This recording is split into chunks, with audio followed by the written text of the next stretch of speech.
Strange Wills. Starring the distinguished Hollywood actor Warren Williams, and featuring Carlton Young and Howard Culver with an all-star Hollywood cast. Original music by Del Castillo. Dead men's wills are often strange. We cannot attempt to understand them or try to find the answers. We can but tell the story. This is Warren Williams bringing you the story, So Deep the Stream. But first, here's a brief message from your announcer.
And now back to Warren Williams as John Francis O'Connell in So Deep the Stream. Many people leave strange legacies. One man in Oregon left a trunk full of government bonds to his wife. Another strange character in Chicago left a safety deposit box full of cash, $3 million in gold notes. My client and good friend, Frank Warner, left a most unusual legacy to his son, Evan. But it wasn't gold, negotiable stocks, or bonds. He left him a challenge. It was a sweltering summer night when I stopped off to see Frank on my way home. He lived on the lower east side of the city. Let's see. 3A, 3B. Oh, here it is, 3C. Frank Warner. Come in. By the beard of Shakespeare, if it isn't my good friend John O'Connell. Come in, you misguided thespian. Well, here I am, Frank. But you certainly picked a scorcher for our get-together. Now, isn't that just like a lawyer? Always worrying about the temperature or some other irrelevant, inconsequential, and immaterial matter. Well, maybe you're right. After all, what's a temperature of 101 between friends? Ah, that's the way I like to hear you talk. Especially when there's work to be done. Work? On a night like this? Oh, no, Frank. Let's just sit here and talk and maybe reminisce a bit. Later, my fine feathered friend. But first, I have news for you. Bad news. Another one of your plays turned down, Frank? That, sir, would be only a temporary setback. What I have to tell you now will be permanent. John, I was over to the clinic on 68th Street this afternoon. I'm going to die. Die? Oh, come now. Don't joke about a thing like that. I'm not joking, John. It's the solemn truth. That's why I asked you to stop on your way home. John, my batting average on Broadway hasn't been very good, as you well know. I've told you many times, Frank, that you've lived 50 years too soon. Your plays are too daring, your philosophy too advanced. You see that trunk over there in the corner, John? You've told me before that it's the morgue for your manuscript. That's right. Inside are over 60 potential Broadway hits. Not for today, maybe, but ready for the world of tomorrow. Someday, John, this tired old world will have to realize that all men are brothers. I'm afraid that won't happen overnight, Frank. Maybe yes, maybe no. Things are moving swiftly in this old world of ours, John. But let's get down to the practical side. I have one son, as you know, Evan. He's the only one I have left in the world. One of the nicest young men I know, too. He's a fine lad, that's true. And for better or for worse, I've steeped his mind with my philosophy. He's going to carry on as a playwright, going to produce my shows. He graduates this year from college, doesn't he? And with the highest honors. But outside of his education, I haven't much to leave him. Except... Except what, Frank? Except that trunk full of manuscripts and the fanatical belief that one day those plays will help make this world a better place in which to live. Oh. What does he think of your plays? He believes in them. So much so that he has sworn to me that he will devote his life to seeing that they are produced. The contents of that trunk, John, have become our religion. So be it. I want you to draw up my will, leaving my trunk and its contents to Evan. Today, it's without value. Tomorrow, well, who knows, John? Who knows?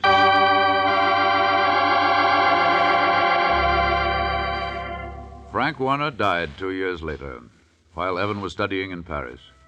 His funeral carried little notice in the press, but the church was filled to capacity with old and new friends who had known him. Overalled workmen carrying lunch boxes sat next to and rubbed elbows with gentlemen in silk top hats.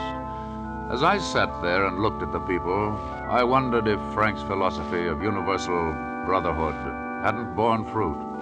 Somehow the thought occurred to me that within the confines of this solemn old church, men and women, high-born and low-born, were gathering to do humble homage at the bier of a brilliant mind. Was this the beginning of reason and understanding? I wondered.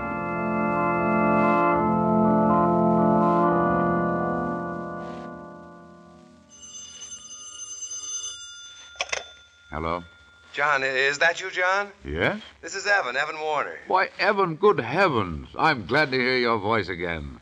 How long have you been home? Just flew in this morning. It's sure swell to be back. And it's nice to have you here, too, Evan. When can you come over to see me?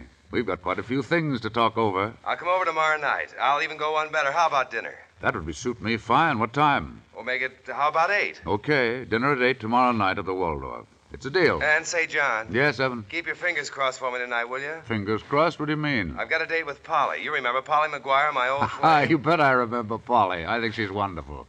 What's up? I'm going to take her over to our old rendezvous, that little cafe over on 54th Street. If everything looks like it used to and she still has that same old feeling, I'm going to pop the question.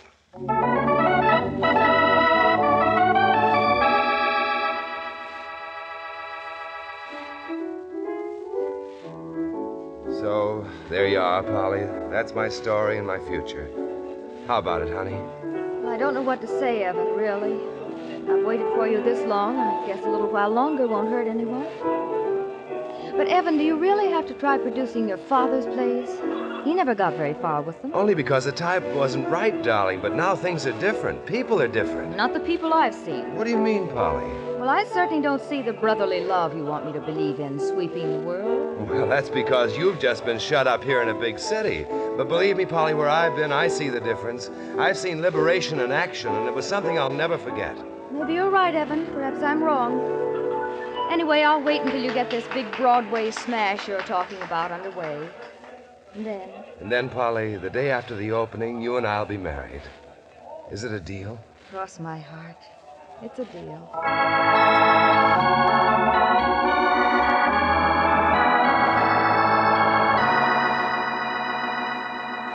Youth and ambition were not to be denied. Evan Warner had accomplished the impossible, up to a point. By sheer determination, he'd gone out and raised the money to produce the first of his father's plays. It was called Tomorrow's Children. The night before the opening, Evan, Polly, and I had a private little celebration. And here's a toast to the best producer on Broadway. I second the motion. Thank you. Seriously, Evan, I hope you have the biggest smash hit this town has ever seen. I say that as a friend. But don't be downhearted if it's a flop. It's a propaganda play. Well, I think the world is waiting for a moral and spiritual lift. And all I can say is that you're ready to give it to them, aren't you, Evan? Dad and I are, Polly. As you know, this show, Tomorrow's Children, depicts what life will be in a world as free as democracy can make it. I wonder if those millions of people you're worrying about would appreciate our way of life. Oh, just listen, Polly. Listen to the sage of the probate court saying that humanity is still the same old guy that wants to be led around by the nose. Well, I won't take sides in this argument. Let's all wait until tomorrow night. And then we'll know. Won't we, Evan? Yes, when the curtain comes down tomorrow night, we'll know. So be it.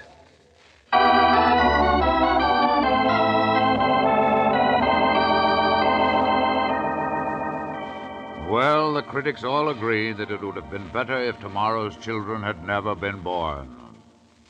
The next morning we got together and wept over the press notices. Evan was deeply hurt. Perhaps I'm crazy, but I'm going on.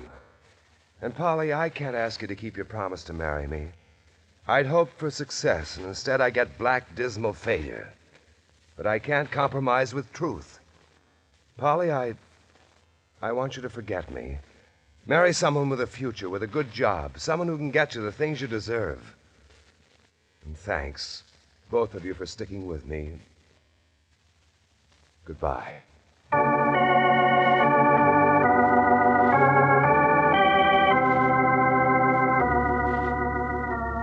Well, what are you going to do with a fella like Evan?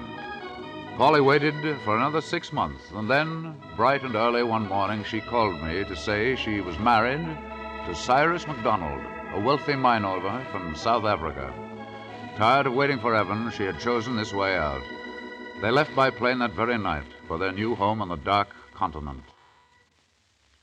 I never knew how much Evan missed Polly until one day, months later, I dropped in to the little cafe where they used to spend their evenings. During my luncheon, Emil, the head waiter, came over to my table. You know, Mr. O'Connell, it's a sad thing about Evan and Polly. Yes. She got married a few months back. You heard about it, didn't you? Yeah, I know all about it. It's too bad, too. You know, those young people never missed a Saturday night down here when they were going together. Yes, I know. I came with them a few times. They always had the same table right over there in the corner. They used to hold hands and dream big dreams. Now everything is phooey. Emil, does Evan ever come here anymore? That's the sad part about it. He still comes every Saturday night, just the same as usual. Has he a new girl? No, not at all. He still reserves the same little table, has it set for two, orders 2 roses, and then he just sits there like a mummy. Orders a table for 2 and then comes here all alone, Emil? Exactly. He sits down, listens to the piano. You can see what he's thinking of.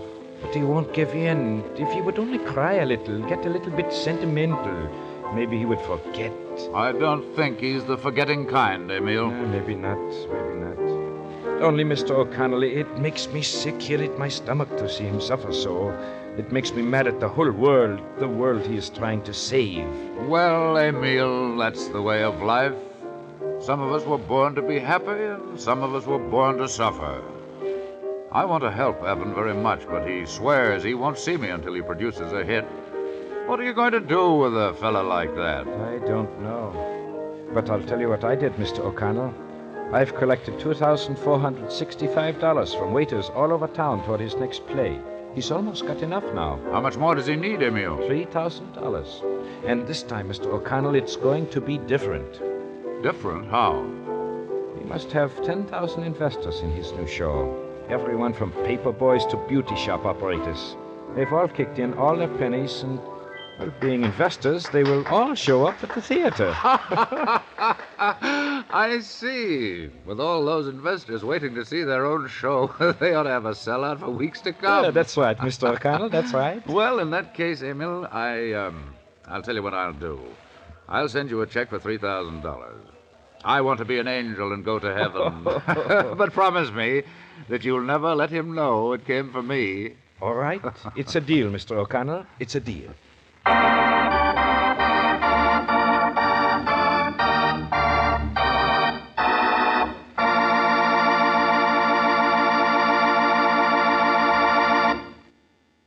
Part 2 of So Deep the Stream in just a moment.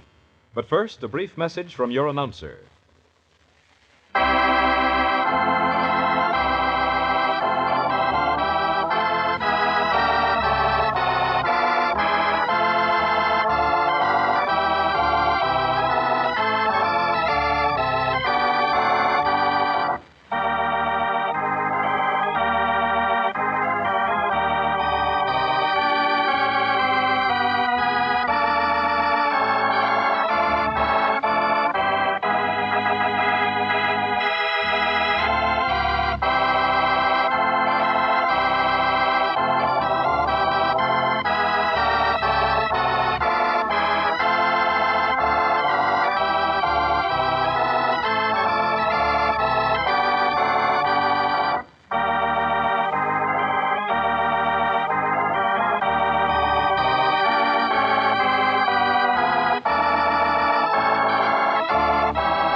And now back to So Deep the Stream with Warren William as John Francis O'Connell. I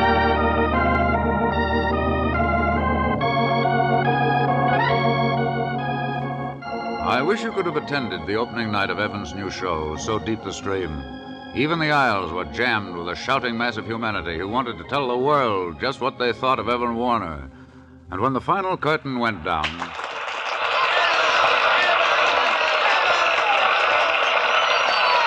Thank you, friends. Thank you. I made one big mistake in my life. I tried to produce a show for the people and by the people with money not of the people. It didn't work. This time, things are different. So Deep the Stream is your show.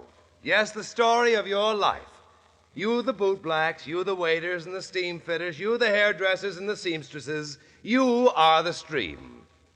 I promise you that one day we'll have a people's theater where your own shows will be produced and financed by all of us. Yes, all of us with our pennies and nickels, so that our message will be heard round the world. Our world. Our one world.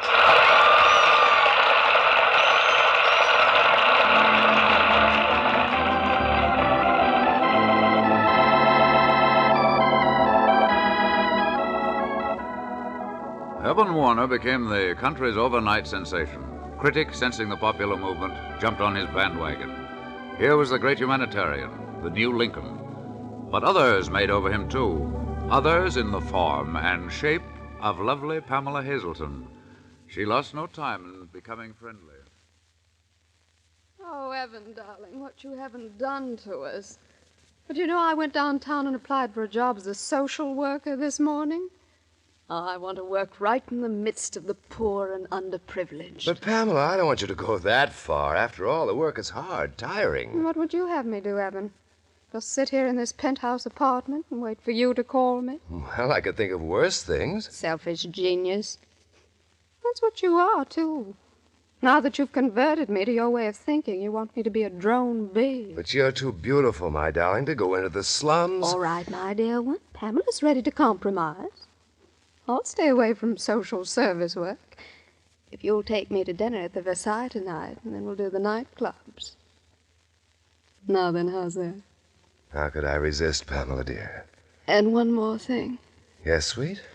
I've scheduled you for the guest of honor at our next club meeting. All of my friends want to meet the young man who conquered Broadway single-handed. Why, they consider you a new Daniel. A new Daniel? And a den full of lions, too. Social lions who think in terms of Rolls Royces and diamonds. It's not such a bad world, my darling. It offers many things your old world simply hasn't got. And more, it offers connections. And I do so want you to do a new show. One of your own. Something more for the intelligentsia this time. Well, it's a thought. Maybe it's time I had a little nest egg, too. Everyone else seems to be getting them. Okay, we'll do it, Pamela. Of course we'll do it.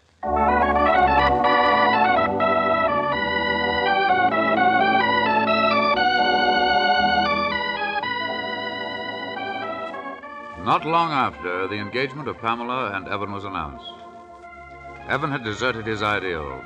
He moved over to the swanky side of town.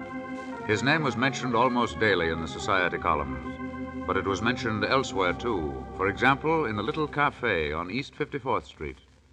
Emil minced no words. Can you beat it? Can you beat it, Mr. O'Connell? Here his friends all over town had faith in him and his ideals. We came to his rescue when he didn't have a friend or a red cent for that matter. And what happened? Success went to his head. So what does he do? Yes, I know, Emil. But what he did has been done before and will be done again. That's what we can't figure out. Who is this Pamela girl? What has she got that she couldn't find in, well, say, Polly, for instance? Oh, yes, Polly. Say, there was a fine girl. I wonder whatever happened to her. It's been months. Why, I heard from her less than a month ago. She's coming back here, didn't you know? No, she's never written to me. Well, her husband was killed in an airplane wreck almost 3 months ago. She'll be here next month. Next month, eh? Maybe she'll be here in time for the opening of Evan's new show. His new show. That is very funny. The carriage trade better come out in droves, because we won't be there. You can be sure of that.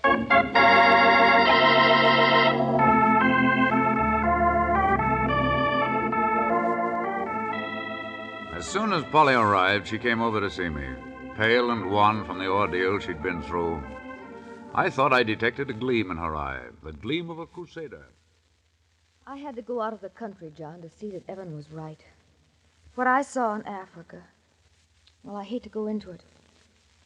This tired old world does need another Lincoln, and I'm not fooling. Perhaps you're right, Polly. But what do you intend to do about it? I've told you what happened to Evan. He's to be married next month, you know. And he's sort of given up his crusade for humanity. John, listen. Evan wasn't the originator of this ideal, was he? No, it goes back to his father, the original author. Yes, and if I remember correctly, his father had a whole trunk full of manuscripts. Where are they now? Still in the trunk, I guess. Evan hasn't much more use for Well, them. that's what I'm driving at. I read many of those shows. One in particular was called Song of the Torch. Song of the Torch. I remember that one, too. It carried a powerful message. Satirical, but I thought it excellent. John, I want you to buy the rights to that show. Don't tell him who intends to finance it or who will produce it, but just get it at any price. I know that you're well able to finance it, Polly, but whom do you have in mind to produce it? I'll tell you, John.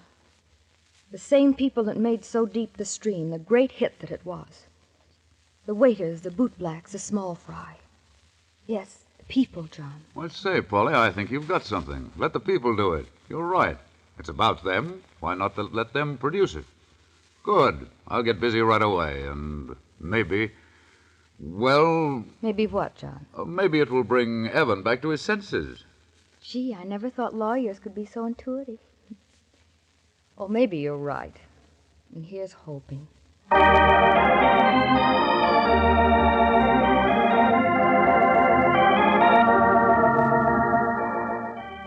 I wondered how Evan felt about a month later when he read in the papers that the People's Theater Group was opening with the Song of the Torch. I wondered, too, how he felt when his new show, Gay Blade, financed adequately by his wealthy friends, closed after a week's run. His conscience must have bothered him because one afternoon he came to see me at my office. It's just one of those things, John. The story was weak, the direction even worse.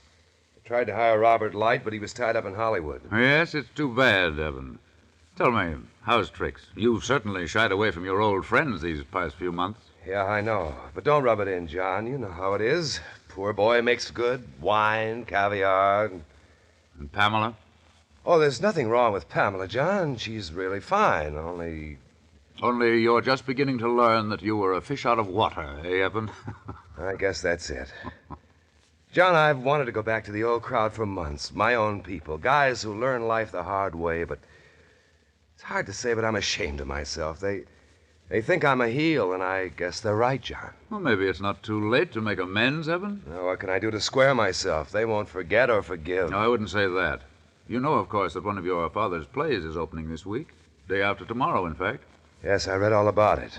I wanted to drop into rehearsals, but, well, you know, they'd run me out of the theater. Tell you what I'll do, Evan. I'll reserve seats for the opening night. And you come with me. Come with you, boy? Oh, will I? And, thanks, Mr. Counselor. Thanks.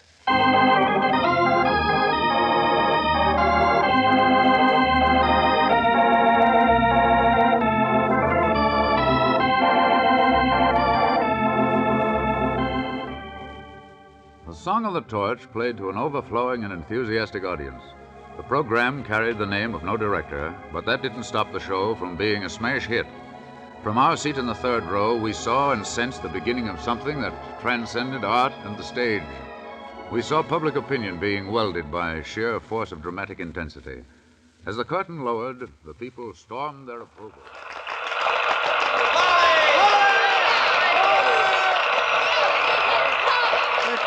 Polly. Who's he, John? Polly? Oh, I don't know. Must be the director or producer. Listen to him cheer. Polly, John. It's our Polly. Stand up and cheer. It's Polly. She's wonderful.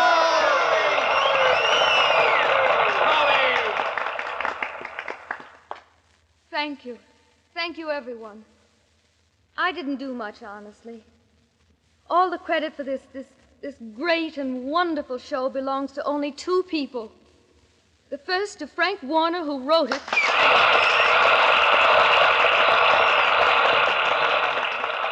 And secondly, to the one and only Evan Warner, his son, who had the courage of his own convictions and who believed not only in his father, but in us, the people.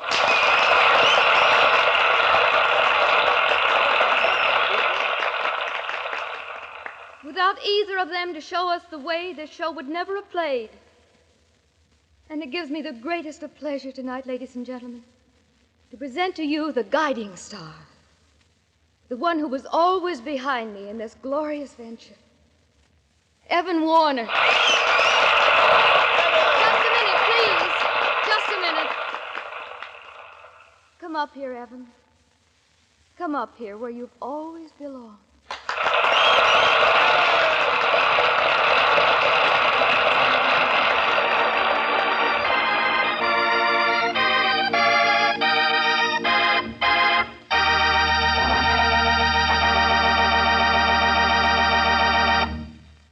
Warren William will be back in just a moment to tell you the rest of the probate cause of So Deep the Stream.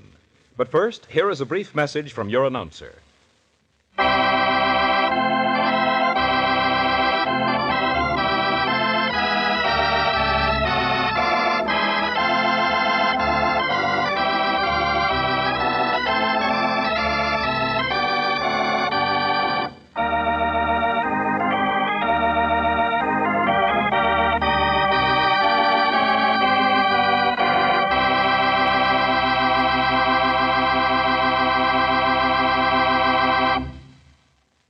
And here again is Warren William as John Francis O'Connell. The People's Theater Group is a thoroughly viral and potent influence on our lives today, thanks to Frank Warner and his son, Evan, and to Polly, Emile, and thousands of people who made it possible. Their message is the message of liberty and freedom. With Evan and Polly at the helm, you may confidently look ahead to a new movement in the theater and perhaps in the shaping of a better world.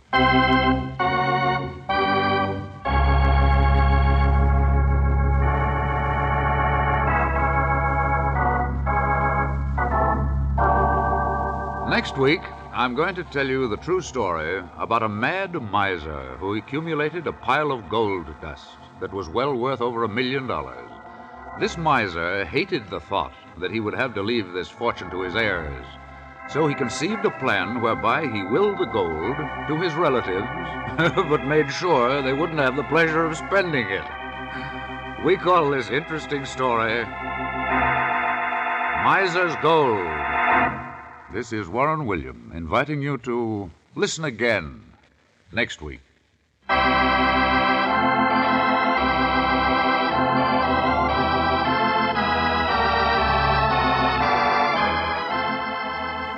Strange Wills is written by Ken Krippene and directed by Robert Webster Lake. Any similarity between names used in this story and those of living persons is purely coincidental.